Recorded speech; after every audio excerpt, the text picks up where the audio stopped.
Saudi আরবের স্বরাষ্ট্র মন্ত্রণালয় স্পষ্টভাবে ঘোষণা করেছে, ভিজিট ভিসা নিয়ে দেশটিতে আসা কোনো ব্যক্তির জন্য হজ পালন করার সুযোগ নেই। হজ আদায়ের জন্য অবশ্যই সরকার অনুমোদিত অফিসিয়াল হজ পারমিট সংগ্রহ করতে হবে। এটি বাধ্যতামূলক শর্ত হিসেবে উল্লেখ করা হয়েছে। সৌদি গেজেটের এক প্রতিবেদনে জানানো হয়, 1447 হিজরি সালের আসন্ন হজ মৌসুমকে সামনে রেখে এই সিদ্ধান্ত কার্যকর করা হয়েছে। মন্ত্রণালয় হজযাত্রীদের নিরাপত্তা নিশ্চিত করা এবং সার্বিক শৃঙ্খলা বজায় রাখতে সকলকে সরকারি নির্দেশনা মেনে চলার আহ্বান জানিয়েছে। পাশাপাশি সংশ্লিষ্ট কর্তৃপক্ষের সঙ্গে সহযোগিতার উপর গুরুত্ব দিয়েছে। বিবৃতিতে আরও সতর্ক করে বলা হয়েছে, অনুমতি ছাড়া হজ পালনের চেষ্টা করলে তা আইন লঙ্ঘনের শামিল হবে। এ ধরনের অপরাধে জড়িতদের বিরুদ্ধে কঠোর ব্যবস্থা নেওয়া হবে, যার মধ্যে রয়েছে বড় অঙ্কের জরিমানা এবং দেশ থেকে বহিষ্কার।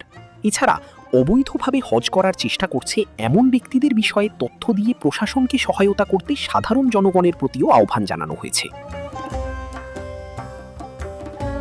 মূলত হজের সময় অতিরিক্ত ভিড় নিয়ন্ত্রণ এবং বৈধ হজযাত্রীদের নিরাপত্তা নিশ্চিত করার লক্ষ্যেই সৌদি সরকার প্রতি বছর এমন কঠোর অবস্থান গ্রহণ করে। এবছরও সেই নীতির ব্যতিক্রম হয়নি। ওমরা কিংবা ট্যুরিস্ট ভিসা ব্যবহার করে হজ পালনের চেষ্টা না করতে বিদেশিদের বারবার সতর্ক করছে দেশটির প্রশাসন।